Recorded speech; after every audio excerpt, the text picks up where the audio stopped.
अस्सलाम वालेकुम। प्रोग्राम सवाले के साथ मैं हूँ मारिया मेमन। ईद अभी गुजरी है और उसमें अब आप सब लोग थोड़ा रिलैक्स कर लिया होगा। लगता है ऐसा है कि पॉलिटिकल एक्टिविटीज़ भी थोड़ी सी कम हुई थी आखिरी अशरे में, लेकिन ईद के बाद अब एक्सपेक्ट ये किया जा रहा है कि सियासत में थोड़ी तेज़ी आएगी। पाकिस्तानी सियासत गोल गोल दायरों में घूमती रहती है, जितना आगे बढ़ती है लगता है उतना ही ये पीछे जाती जा रही है। आज के प्रोग्राम में हम अपने कुछ तज्ज़ियाकारों के साथ बैठकर बात करेंगे मजमूई तौर पे इस वक्त पाकिस्तान की सियासत कहाँ खड़ी है। मुख्तलिफ पार्टीज़ के हवाले से अगर हम बात करें तो इस्टेब्लिशमेंट क्या सोच रही है, क्या ये हुकूमत मुद्दत पूरी करेगी, इन तमाम पहलू पे बात करेंगे। मेहमानों का तारुफ करा दूँ, फ़हाद हुसैन साहब हमारे साथ मौजूद हैं। बहुत शुक्रिया फ़हाद साहब, रऊफ़ क्लास्टर साहब और काशिफ वासी साहब। यूजली ये वही लोग हैं जिनके जो इन्फॉर्म्ड हैं, जो मुलाकातें करते हैं, उनमें जो खबरें निकलती हैं उनसे आशना है। देखते हैं क्या बताते हैं पाकिस्तानी सियासत के हवाले से। थोड़े पहले हल्के फुल्के मूड में बात हो जाए। ईद पे आप स्विच ऑफ मूड होता है आपका, या उसमें भी पढ़ रहे होते हैं साथ साथ क्या हो रहा है टीवी पे? स्विच ऑफ मूड कैसे हो? अगर आप यानी टीवी से अगर स्विच ऑफ हो जाए तो फ़ोन से तो स्विच ऑफ हो नहीं सकते। हाँ। ना ही आप ट्विटर से हो सकते हैं। तो अब वो दिन गए कि वो एक ज़माना था कि वो अखबार की छुट्टी होती थी। ये रऊफ़ क्लास और जब प्रिंट में काम, खैर मैं तो अभी प्रिंट में हूँ, ये तो अब उससे बाहर आ गए कुछ हद तक फुल टाइम। तो वो होता था कि अखबार की छुट्टी है तो लगता था कि दुनिया रुक गई है, लेकिन वो दिन गए। अच्छा, फिर टीवी का भी था कि जी टीवी में कुछ नहीं हो रहा क्योंकि दफ्तर बंद हैं, तो वही आप रोज़ाना की नॉर्मल हेडलाइंस चल रही हैं।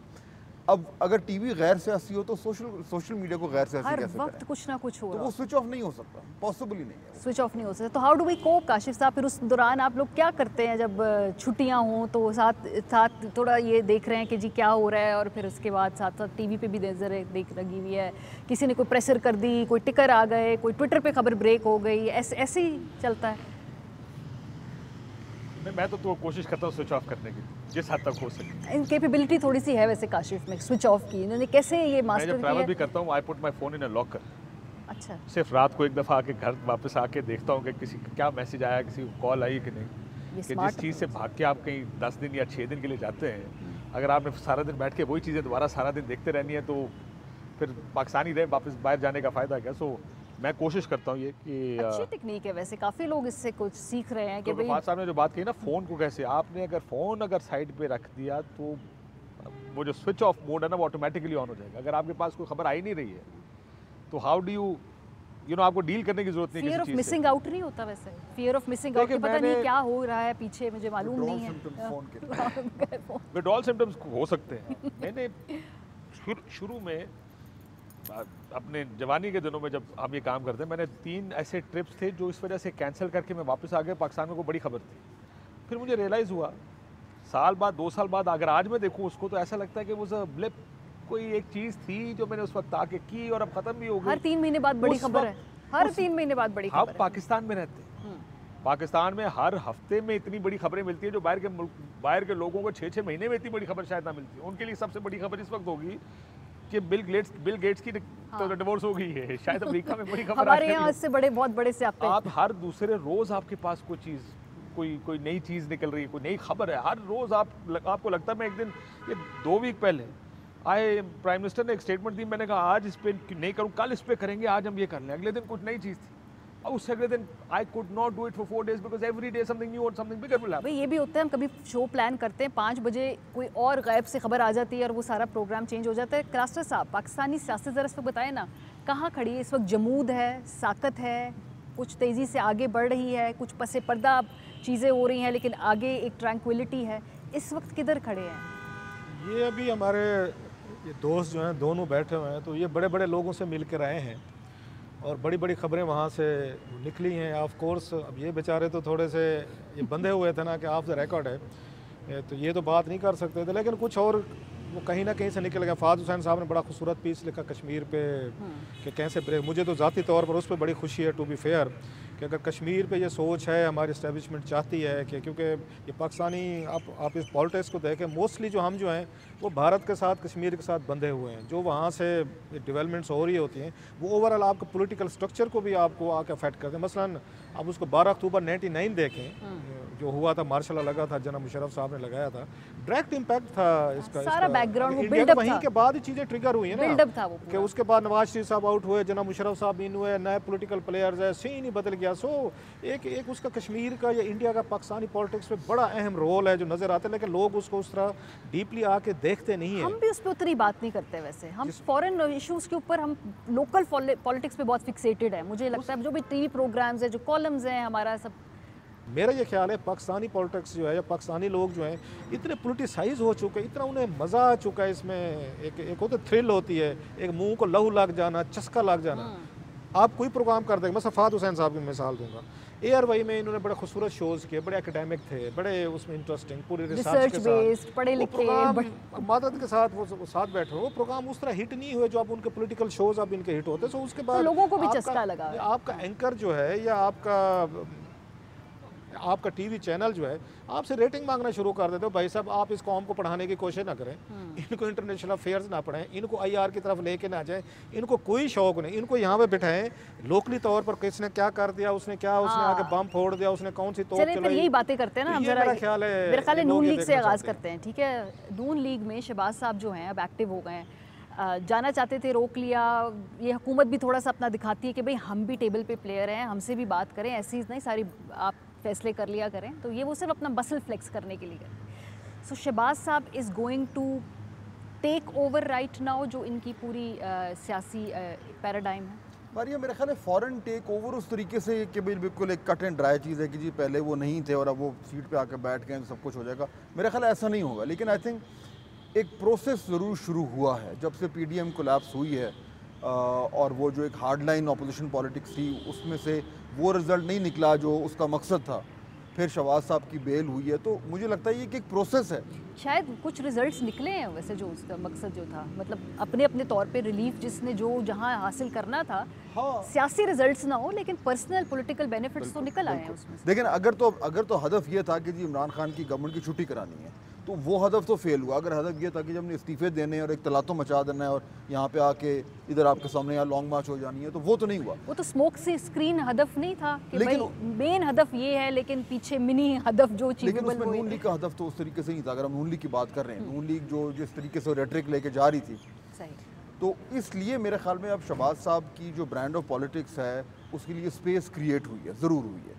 अब वो कितना अट्रैक्शन मिलती है उसको पार्टी के अंदर और पार्टी के बाहर, मेरे ख्याल में थोड़ा सा हमें वेट करना पड़ेगा। बड़ी स्लो प्रोसेस है, लेकिन प्रोसेस शुरू हो गया। लेकिन जो हमने माजी से सीखा काशिफ साहब के, यूजली शहबाज साहब जो हैं वो कुछ वादे करते हैं, वो कुछ कमिटमेंट्स डिलीवर करने की कोशिश करते हैं, फिर वो राब्ते भी करते हैं अपनी पार्टी के अंदर, वो प्रोमिसेस डिलीवर नहीं कर पाते और फिर बात सारी बिगड़ जाती है। तो अभी भी कुछ वही लग रहा है, माजी का एक्शन रीप्ले।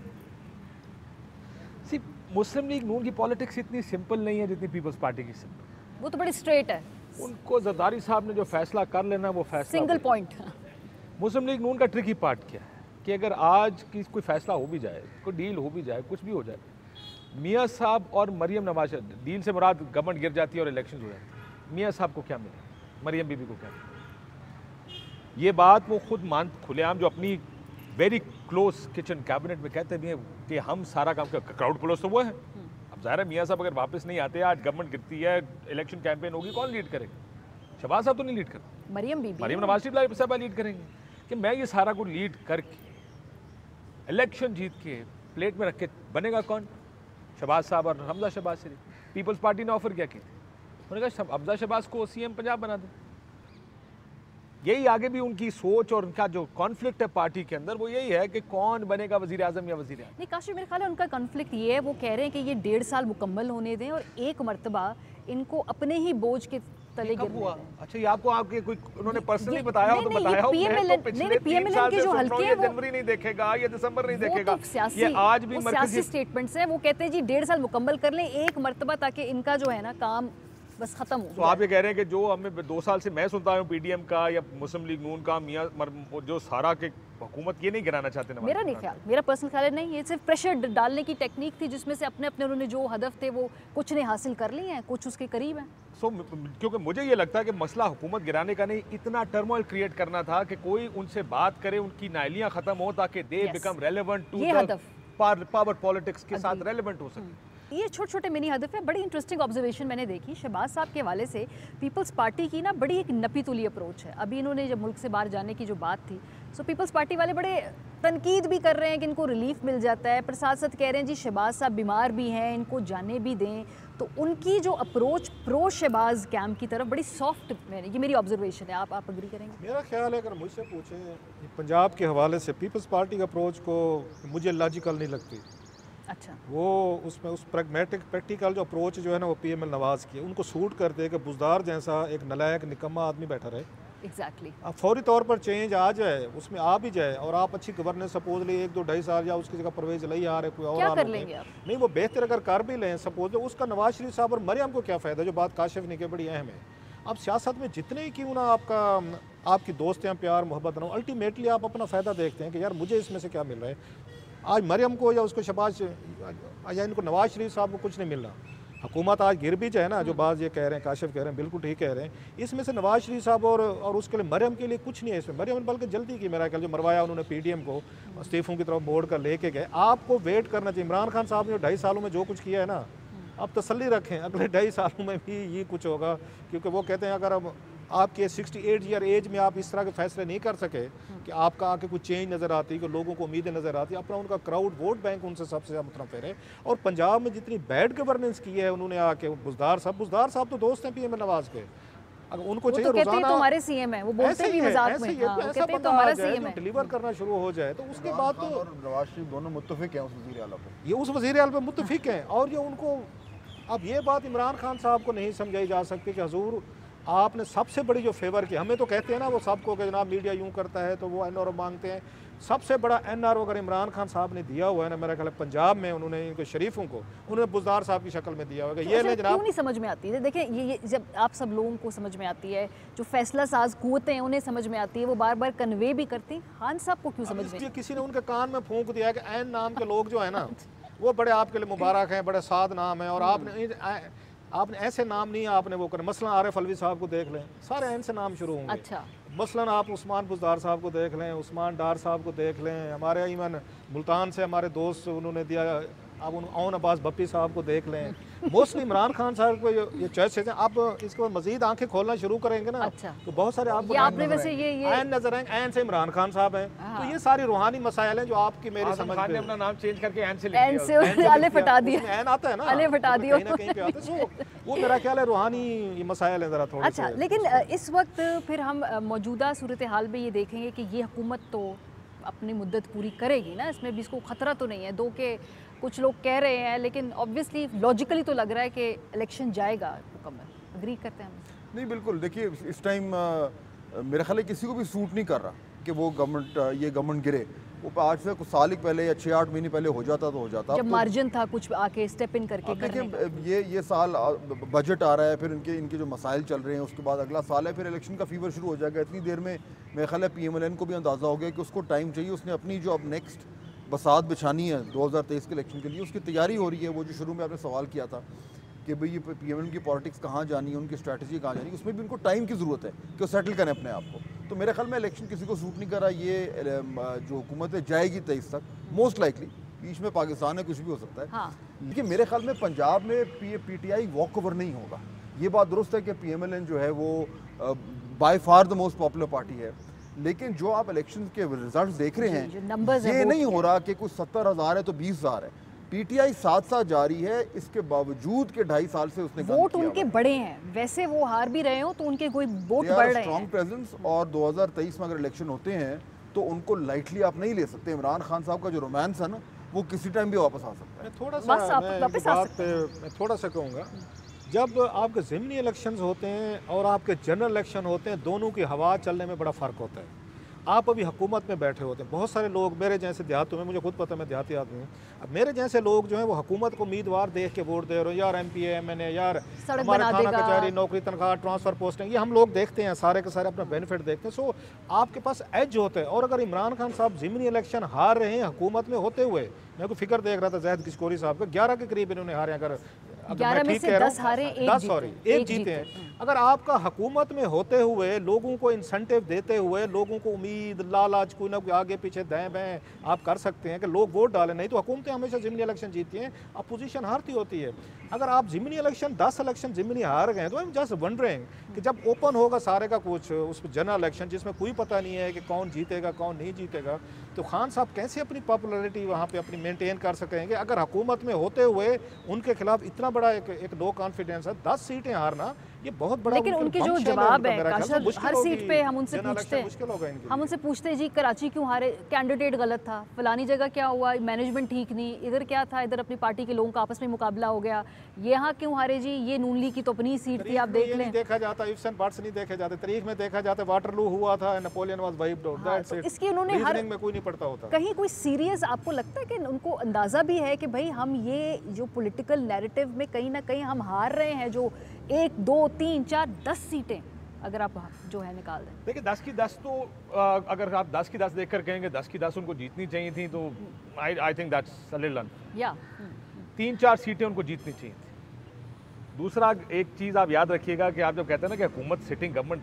जीतती है इलेक्शन, मेरा ज़रा आई अलाइन मोर विद फाद साहब। उसकी वजह क्या है कि पीपल्स पार्टी ने कराची का इलेक्शन निकाला है, इसको कहते हैं मैनेजमेंट ऑफ इलेक्शन, और सिटिंग गवर्नमेंट भी थी ना, सिटिंग गवर्नमेंट तो है लेकिन मैनेजमेंट भी करनी पड़ती है ना। आपको याद होगा यही फवाद चौधरी का जेलम का इलेक्शन था, वो 8-10 हज़ार का फ़र्क पड़ा था, नतीजे वही सुबह 4 बजे आए थे, वही हमजा शहबाज सर्किट हाउस में बैठे थे, वही पूरी मुस्लिम लीग नून उस हल्के में कैंपेन कर रही थी, सिटिंग गवर्नमेंट। ये जो 10-12 हज़ार का फ़र्क है ना, ये मैनेजमेंट से पूरे होते हैं।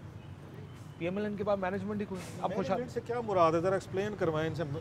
What does he mean by मेरे ख्याल है सरकारी रिसोर्सेज को थोड़ा बहुत इस्तेमाल करना, ये मैनेजमेंट। मैं बता देता हूं कराची में क्या किया है, जगह जगह पाइप खुदे हुए हैं, सड़कें बन रही हैं। ये जो 250 का इलेक्शन हुआ है, पीपल्स पार्टी ने किया क्या आखिरी 15-20, पूछे तो सही उनसे जरा जो लोग इलेक्शन लड़, पैकेज अनाउंस कर दिए, पैसे दे दिए, राशन दे दिया, इधर जाके वो कर दिया। असल शक पैदा हो रहा था, मैंने इसलिए कहा जरा मैनेजमेंट को एक्सप्लेन करें। सर वो भी मैनेजमेंट है जिसको आप समझ रहे हैं, वो भी इलेक्शन मैनेजमेंट है। ये नहीं हो सकता रऊफ साहब के 2021 में 4 बजे फैसला है तो धांधली हुई है, और उस टाइम 2015-16 में 4 बजे फैसला है तो वो सर वो वोट इतने पड़ गए थे कि काउंट करने में मुश्किल थी। उस वक्त भी इसी किस्म की मैनेजमेंट हुई थी। उस वक्त मसला ये था क्योंकि नून बहुत अच्छे मैनेजर्स हैं, किसी ने सवाल ही नहीं किया। मुझे याद है फवाद चौधरी ने 4-4:30 बजे ट्वीट किया कि जी इतने 40 पोलिंग स्टेशन का नतीजा ही नहीं आया, प्रिजाइडिंग अफसर नहीं आए, तो किसी ने नीचे मजाक में लिखा था वो नतीजा आ गया, तू हार गया, चुप करके बैठ। इस तरह के कोई नहीं था काशिफ साहब, वो उनकी नून लीग की सोशल मीडिया का प्रेसिडेंट था, तो उनको हुकूमत की तरफ से कहा गया कि एक्सेप्ट दिस, चुप करो और आगे चलो। फवाद ने भी कुछ नहीं किया, उसको भी पता था मैं क्या कर सकता हूँ, सिटिंग गवर्नमेंट बैठी हुई है। प्रॉब्लम ये मैनेजमेंट के मल्टीपल स्टाइल्स। अब जिस तरह खुशाब का इलेक्शन है, खुशाब में जो इनकी टास्क फोर्स का चेयरमैन है जेम्स एंड ज्वेलरी की, उसने ओपन जलसे किए हैं अपने खुशाब के कैंडिडेट के खिलाफ। 10,000 का फर्क है, लास्ट इलेक्शन में वो आजाद खड़ा हो गया था, पुराना पीटीआई का। ये किसी एक सीएम का, किसी एक सीनियर पार्टी वर्कर का काम था, बुलाना बिठाना, कहना यार मैनेजर उसको इलेक्शन को support. So lack of political strategy है ना, पॉलिटिक्स है ही नहीं, ऐसा बंदा है जो कोई नहीं। सर कल परसों रात को ये बात हो रही कि पहले फर्ज करें जहांगीर तरीन नाम का एक आदमी था जो ये काम कर सकता था। मुझे एक आदमी बताया पंजाब में जो उनको मैनेज करके दे सकता है। इनके पास कोई पॉलिटिकल माइंड है ही नहीं, उनके पॉलिटिकल मैनेजर्स हैं ही नहीं। वोट बैंक देखिए, दिस इज ऑल्सो 20 खामियां निकालने के बाद ये कह रहे हैं कि फाद साहब कह रहे थे ना कि इलेक्शन जीतेंगे या जीत सकते हैं या इमरान खान की ये पॉपुलैरिटी रहेगी, उसके बाद कहते हैं फाद साहब ठीक है यार काशिफ पहले 1001 खामियां निकालने के बाद कहते हैं नहीं यार फिर भी चीजें ठीक है। पहला जुमला मैंने कहा था आई अलाइन विद फाइट, ਤੁਹਾਡੀ ਸਮਝਦਾਰੀ ਗੱਲ नहीं आएगी, ਮੈਨੂੰ पता थोड़ी मुश्किल गल है, लेकिन सुन लो।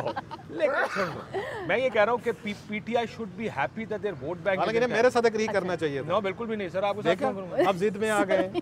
बेवकूफी की गल्ला ना क्यों एग्री करूंगा मैं भाई। पोटवारी है क्योंकि अगर पोटवारी ऊपर से अब्बासी। मेरा नाम काशिफ अब्बासी है, उन पहाड़ों का रहने वाला हूं, खबरदार प्यार से बात करना।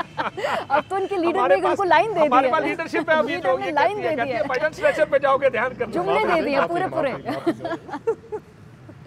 मेरा ये मानना है कि अगर कोई सेविंग ग्रेस है, मुझे जिस दिन यहाँ से जिस आदमी ने इलेक्शन की कैंपेन करनी थी सेकंड टाइम डस्का की, उसने कहा सर 50,000 से कम नहीं आते। इवन दे वर सरप्राइज्ड के फ़र्क इतना कम है। अगर कोई सिल्वर लाइनिंग पीटीआई को नज़र आनी चाहिए, वो वोट्स हैं कि वोट इतना बड़ा फ़र्क नहीं है कि लोग के पीडीएम बाहर निकल के कहे देखे हमारा बयानिया जीत गया, लोगों ने मुस्तरद कर दिया।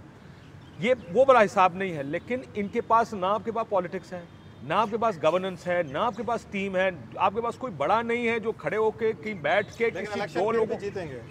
ये किसने कहा है? ये आप कह रहे हैं। सर ਤੁਹਾਡੇ कोई मसला नहीं हो गया? कोई चीज रुक तो नहीं गई ताड़ी? मेरा ख्याल है वो आप छेड़छाड़ कर रहे हैं। फाइल पे नोटिस वोटिस नहीं आया था? छेड़छाड़ कर वो साहब आप नोटिस वाली कहानी में जा रहे हैं कि क्यों कहने कीता तो देख मैं इतना करता। चलिए मैं ब्रेक से वापस वापस आऊंगी। They should work on this but they can't because ये सारे फेलियर्स हैं। यही तो बात है ना कि इनकी जो पॉलिटिकल स्ट्रैटेजी आगे इलेक्शन भी लड़ना है भाई, किधर है कोई नजर आ रहा है, कोई बंदा जो पीछे बैठ के बातचीत कर रहा है। ब्रेक के बाद वापस आएंगे, इधर से आगे गुफ्तगू को लेके जाएंगे। अभी हमने पीपल्स पार्टी के वाले से भी बात करनी है और ऑब्वियसली फिर ओवरऑल जो यहाँ पे सियासी फ्यूचर है रिफॉर्म्स का, उस पर भी बात होगी हमारे साथ।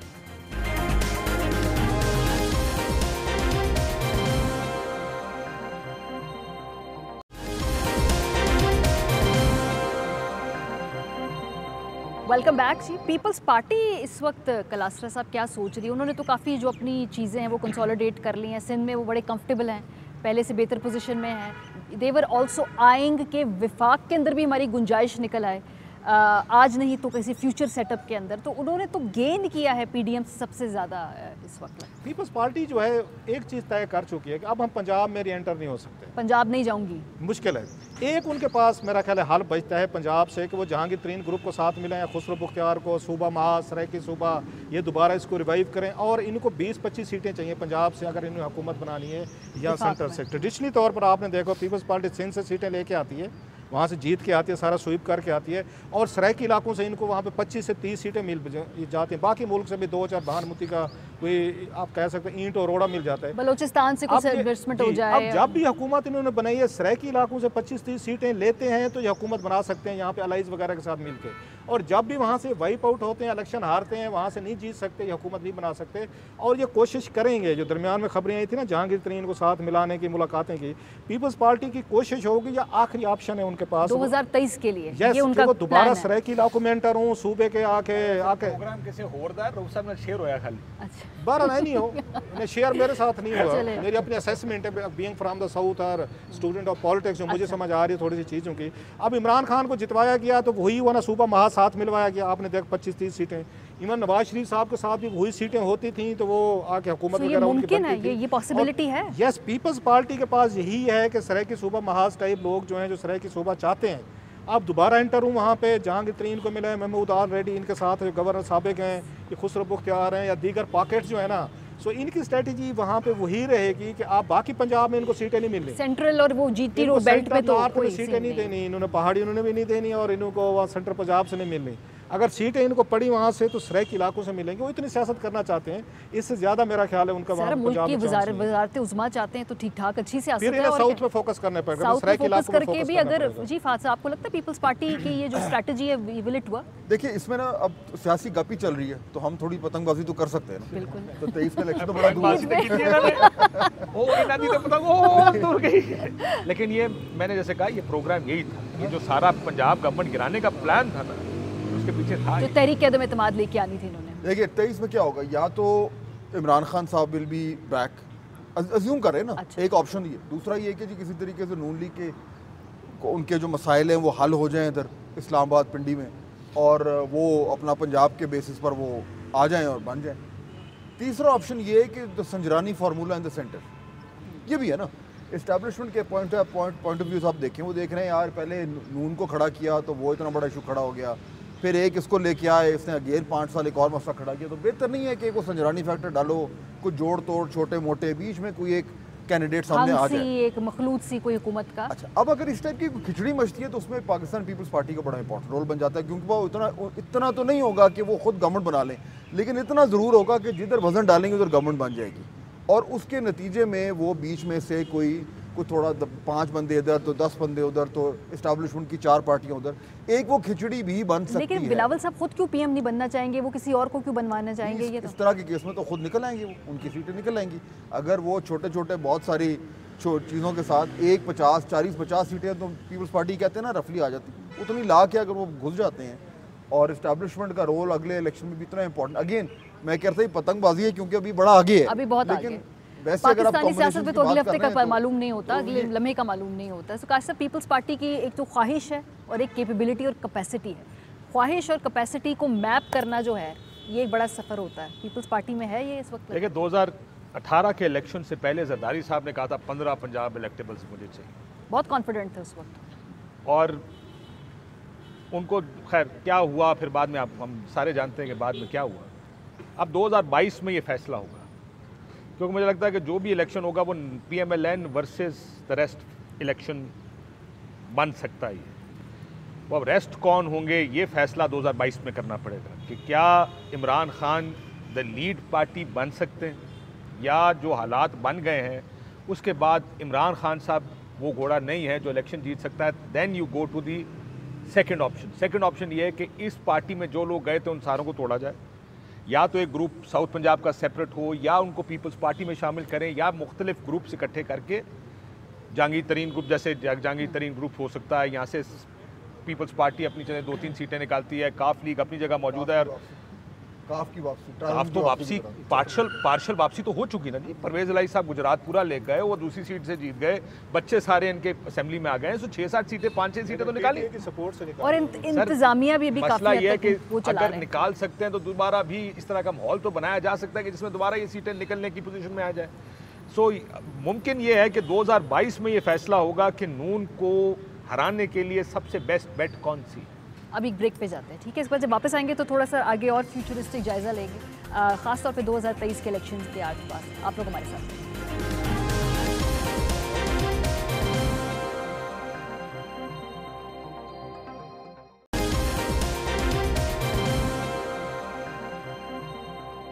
Welcome back. ये प्रोग्राम का आखिरी हिस्सा है। इसमें हम गुफ्तगू 2023 के इलेक्शन के दरमियान जो स्पेस बन रही है और किस पॉलिटिकल जमात ने अपने आप को किस तरह से पोजीशन करना है, इस पे बात करेंगे। शहबाज शरीफ साहब इसी स्पेस के लिए इस वक्त जो है वो एक्टिव हैं कि भाई अभी से लेके जनरल इलेक्शन तक हम कितनी बीच में जगह निकाल सकते हैं PMLN। शहबाज शरीफ साहब और ये मैंने ये इस कोइन की थी, ये इन दोनों भाइयों की दरमियान थी।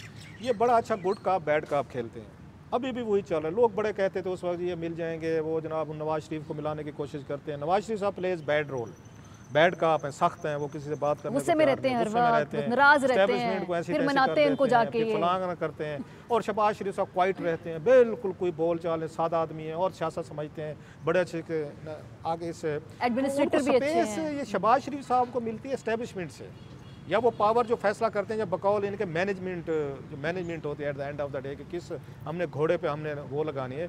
सो अगर आपने पर्सनल इश्यूज़ को लेके पॉलिटिक्स करनी है और फिर आपने कहते हैं मजबूरी है, सिस्टम का हिस्सा है, तो फिर आप सियासतदान नहीं है। फिर मैं अब इसके लिए कोई लफ्ज़ नहीं यूज़ करना चाहता, फिर आप कुछ और ही हैं, फिर आप डील मेकर हैं, फिर आप एक आसान तो वही रह जाते हैं। फिर आपके पर्सनल इश्यूज़ हैं, ज़ाती इश्यूज़ हैं, पर्सनल एम्पायर्स हैं, फिर आप लोगों की वेलफेयर के लिए नहीं आ रहे, आप रेवोल्यूशन लेने नहीं आ रहे, रिफॉर्मर्स आप नहीं है, ऑर्डिनरी पेटी किस्म के रिफॉर्म्स पे तो पता चल गया जब ज़ाती फ़ायदे चाहिए, आप ज़ाती फ़ायदे उठाने हैं और ज़ाती फ़ायदों के लिए खुफिया मुलाकातें करनी है। लास्टली जो बंदा शहबाज शरीफ ने ये कहा था इंटरव्यू में सोहेल बड़ाई साहब को कि जनाब मेरे तो नाम ही, मैंने वजीरों के नाम भी अपने क्लियर करवा लिए थे वहाँ से GHQ से, उसको अब सियासतदान समझते हैं। PMLN का तो सर ये डिलेमा ये है कि जब रिफॉर्म्स वो कर सकते थे नहीं किए, और फिर उन्हीं रिफॉर्म्स ना करने की जो नुकसान है सबसे ज़्यादा उन्होंने ही उठाया, चाहे वो NAP के बारे में बात हो या किसी जो सख्त ड्रेकोनियन लॉज लेके आए थे, जिन्होंने डीलें देनी होती हैं। फहद साहब उधर भी तो कोई सोच होती है ना, उधर भी तो उन्होंने कुछ आगे चलना है इसी निज़ाम के अंदर, तो उनको क्या सोचना चाहिए अगले 1.5-2 साल में, या वो क्या सोच रहे होंगे? What's your assessment? सोचना चाहिए तो पता नहीं होती, तो ये बात करते हुए पर चलने चाहिए अगर हम उन्हें एडवाइस कर रहे हैं कि आपने क्या करना है। लेकिन देखिए, ये मैं अगर उस एंगल से जो अभी रऊफ बात कर रहे थे, देखिए PMLN के लिए बड़ी क्लैरिटी है, उन्होंने अगला इलेक्शन जीतना है। वो 10 साल सियासी विल्डरनेस में रहना अफोर्ड नहीं कर सकते। सवाल ये है कि अगला इलेक्शन उन्हें जीतना है तो वो लड़ के जीतना है या कुछ चीज़ क्रिएट करेंगे, यानी इस पे कोई डिसएग्रीमेंट नहीं है। लड़के जीतना है या रल के जीतना है, या पाँव पड़ के जीतना है। आप अगर ये अगर रेफरेंडम कराए ना PMLN के अंदर कि यार आप ज़रूर इनकलाब लाएं, आपका इनकलाब रंग लाएगा, लेकिन उसके लिए अगला टर्म छोड़ना पड़ेगा, तो मेरा नहीं ख्याल के लोग ज़्यादा they need to come back into power like any other political एक टर्म के अलावा वो बाहर नहीं रह सकते, मुश्किल है। अच्छा, अब वो पीपल्स पार्टी नहीं है जो इतनी मार्क है। अब सवाल ये है कि वो करने के लिए इनके पास PMLN के पास 2-2.5 साल है, इलेक्शन में ये रहेगा। इसमें उन्होंने फिगर आउट करना है कि यार हमने जो है वो लड़ना है या रलना है, जिस तरह काशिफ है, और अगर वो करना है तो उसके लिए आगे क्या करना है। सो पॉइंट इज़ कि उसमें ये जो स्पेस आपकी बात कर रही थी, मेरे ख्याल में शहबाज साहब के लिए जो अगर स्पेस खुल रही है, वो स्पेस एक्चुअली है ये कि ये फैसला करवाना है और फिर उसके बाद उस फैसले पे उसका जो है उसका अमली जो मुजाहरा है वो होना है कि भाई किस तरीके से जो लोग ये सारी डीलें करते हैं उनसे करवाना है, पहली बात हुई। दूसरा, अगर उनके एंगल से देखें उनको क्या सूट करता है, उन्होंने देख लिया है कि PMLN ने उनके साथ क्या किया पिछले 6 महीने में। ट्रस्ट डेफिसिट जो है वो बहुत ज़्यादा है, कोई किसी को अच्छा लगे ना लगे, बढ़ गया, मजीद बढ़ा। अच्छा, पहली बात। दूसरा, देखिए 2018 के इलेक्शन से पहले जो एक कैंपेन चली थी उसमें जितनी PMLN के खिलाफ जितनी सच्चाई थी या गलत बयानी थी वो बात की बात है, लेकिन वो इफेक्टिव थी। नीचे तक बात चली गई थी कि जी ये तो मुल्क दुश्मन है, ये तो चोर हैं, ये तो फौज के खिलाफ हैं, वो बैठ गई अंदर तक चली गई, घुट्टी में जाके बैठ गई। और ये PMLN के लोग इस बात का एतराफ़ करते हैं कि हुआ है। इस सारे को रिवर्स करना जो है वो इतना आसान नहीं होगा। अगर आप उन लोगों की बात कर रहे हैं तो उन्हें क्या सूट करता है, उन्होंने देख लिया यार हमने अपना बंदा डाला तो मुल्क का सत्यानाश हो गया, हम दूसरे को डालते हैं तो वो हमारे गले पड़ता है, अगर हम तीसरे ऑप्शन लाते हैं तो वो जो सिंध बैठी है तो वो तो हम एक बार टेस्ट करके कर चुके हैं, पंजाब में तो वो फारिग है। तो मेरे ख्याल में इस वक्त जेन्युइनली वो एक मोमेंट आया हुआ है पाकिस्तान की सियासत में जहाँ एक आम वोटर भी कह रहा है यार भाई अब ऑप्शन क्या है, क्योंकि आपको याद होगा 2018 में बहुत सारा वोटर ऐसा था कहता था यार इमरान खान को चलो चांस दे दो, डिसइनफ्रेंचाइज थे वो आ गए थे, इसको भी देख लो, लेकिन अब वो दोबारा शायद ना दें, वो वापस चले जाएंगे, वो बदल हो गए। तो ये डेंजरस मोमेंट आ रहा है इस time Pakistan, dangerous moment, defining moment, dangerous moment. Kashif साहब एग्री करते हैं यार? ठीक है, सही है, ऐसे ऑर्गेनिक है, सियासत चलेगी, कोई रास्ता बनेगा, कोई रास्ता है। अगर ऑर्गेनिक का मतलब जो पिछले 70 साल से जिस तरह चल रही है वो ऑर्गेनिक है तो फिर ऑर्गेनिक केयरफुली क्राफ्टेड ऑर्गेनिक चले। देखिए मेरा ख्याल है कि एक तो जो हम मजाक करते हैं ना कि वोट को इज्जत दो के नारे, बड़े असूली नारे पॉलिटिशियंस लगाते हैं, इस मुल्क में सब ने बड़े असूली नारे लगाए, लेकिन विद इन मंथ्स हमें पता लग जाता है या जिस तरह पॉलिटिक्स नज़र आती है कि वो सारा किसी ना किसी पॉलिटिकल गेन के लिए। आज जो अभी बात हो रही है और सारे कह रहे हैं आज ये भी करना पड़ेगा, ये भी हो जाएगा, तो ये भी डील हो जाएगी, इसका मतलब ये है कि वोट को इज्जत दो का नारा तो उस वक्त की जरूरत के मुताबिक पॉलिटिकल, वो तो सियासी नारा था। ठीक है, सियासी नारा, मतलब सियासी जमातें तो सियासी नारे लगाएंगे। A lot of people bought into these नारे, नजरियाती हो गए जी, वाह नहीं नजरियाती कोई नहीं है पाकिस्तान। लेकिन आप एक चीज भूल रहे हैं, मुस्लिम लीग नून की सियासत में 2 एलिमेंट्स हैं, एक इंटरनल और एक एक्सटर्नल। वो आज भी उसी तरह है। क्या मियाँ साहब एंड मरीम नवाज शरीफ साहब ये चाहेंगे कि Shahbaz Sharif prime minister and Hamza chief minister?